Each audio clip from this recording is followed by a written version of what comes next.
Hello friends, you all are welcome on my YouTube channel my online classroom. और आज इस video में जो चैप्टर मैं आपको एक्सप्लेन करने वाली हूँ ये है क्लास 5th का सोशल स्टडीज़ का चैप्टर 3 है ये, और इसका नाम है मूवमेंट्स ऑफ द अर्थ। अच्छा, इस चैप्टर को एक्सप्लेन करने से पहले मैं आपको बता दूं कि इस चैप्टर को मैं आपको नोट्स की हेल्प से एक्सप्लेन करने वाली हूँ। नोट्स में सारी की सारी इंपॉर्टेंट लाइंस हैं प्लस हाईलाइटेड वर्ड्स हैं, जिससे आपको चैप्टर ईजिली समझ में आ जाएगा। और इसी तरह से जिस तरह से ये सोशल स्टडीज़ का चैनल है, इसी तरीके से my online classroom science channel भी है, जिसका लिंक मैं आपको डिस्क्रिप्शन बॉक्स में मेंशन कर दूँगी। वहाँ भी इसी तरह की और वीडियोज़ आपको मिल जाएंगी जो आपको काफ़ी हेल्प करेंगी आपके एग्ज़ाम के टाइम पे।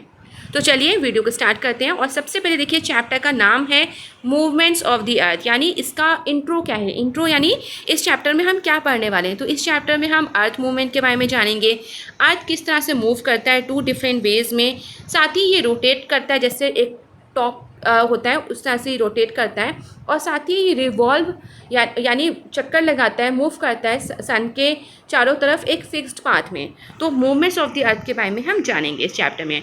सबसे पहले आते हैं रोटेशन ऑफ द अर्थ, यानी अर्थ 2 तरह के मूवमेंट करता है, एक है रोटेशन, एक रेवोल्यूशन।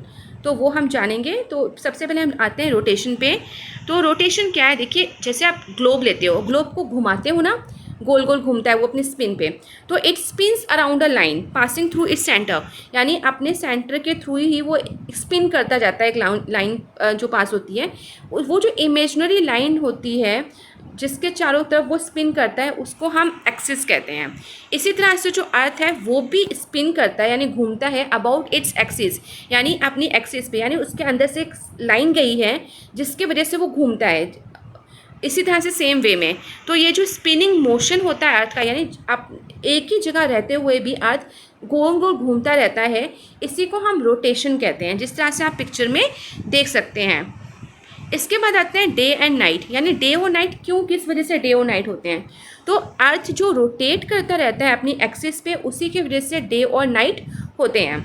तो जब अर्थ अपनी एक्सिस पे यानी एक ही जगह पे रहते हुए जब रोटेट करता है, तो जो पोर्शन अर्थ का सन की तरफ आता है, तो उस टाइम अर्थ का मतलब जहाँ पे सनलाइट पड़ रही है वहाँ पे डे हो जाता है, और वो पोर्शन जहाँ पे सनलाइट नहीं पड़ रही होती है अर्थ के उस सरफेस पे नाइट होती है।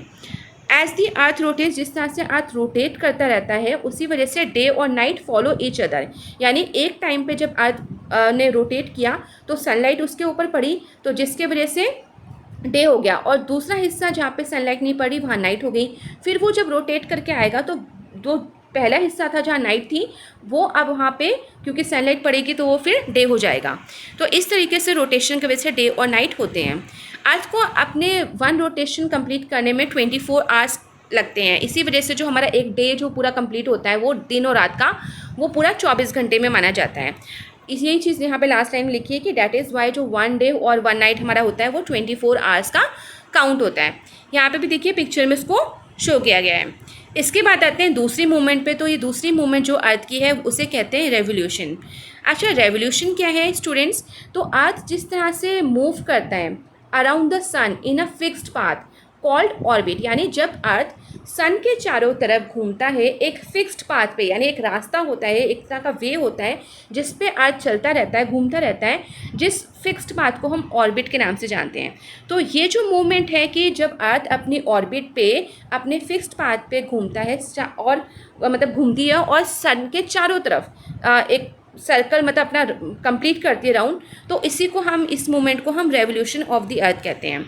अर्थ को ये 1 रेवोल्यूशन यानी एक चक्कर लगाने में सन के कितना टाइम लगता है, तो ये लगता है 365 डेज़ और 1 ईयर, क्योंकि हमारा जो एक पूरा 1 ईयर लगता है अर्थ को सन के चारों तरफ रेवोल्यूशन कंप्लीट करने में, तो इसी को हम क्योंकि 365 डेज़ होते हैं तो इसको हम 1 ईयर भी कहते हैं। और कभी आपने देखा वो 4 साल बाद एक दिन ज़्यादा होता है जिसे हम 366 डेज़ में काउंट करते हैं, वो होता है लीप ईयर, जिसके वजह से फैब में 29 डेज़ होते हैं। इसके बाद आते हैं सीजन्स। तो देखिए सीज़न जो होते हैं जैसे डे और नाइट रोटेशन की वजह से होते हैं अर्थ के, तो जो सेकेंड मूवमेंट है रेवोल्यूशन, उसके वजह से अर्थ हमें डिफरेंट सीजन्स देता है, यानी summer, winter, autumn and spring. तो ये जो मौसम है ये क्यों होते हैं, क्योंकि अर्थ के रेवोल्यूशन की वजह से। जब अर्थ रिवॉल्व करता है यानी सन के चारों तरफ घूमता है, तो earth is tilted to one side. उस टाइम जो अर्थ होती है वो एक तरफ झुकी हुई होती है, तो हाफ ऑफ द अर्थ जो होती है वो सन की तरफ झुकी होती है, जिसकी वजह से सनलाइट ज़्यादा पड़ती है, और जब सनलाइट ज़्यादा पड़ती है तो वहाँ पे गर्मी ज़्यादा होती है उस टाइम। इसी तरीके से जो हाफ पोर्शन है जहाँ पे सनलाइट नहीं पहुँच रही है और बहुत ही कम घंटों के लिए पहुँच रही है, तो उन एरियाज़ में विंटर पड़ता है उस टाइम, जिस तरह से आप इस पिक्चर में देख सकते हैं।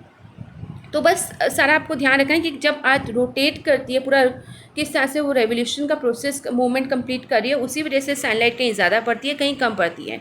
तो जहाँ ज़्यादा पड़ती है वहाँ पे आपका समर सीज़न चलता है, और जहाँ पे कम पड़ती है वहाँ पे आपका विंटर सीज़न चलता है। तो आई होप ये चैप्टर आपको अच्छे समझ में आ गया होगा।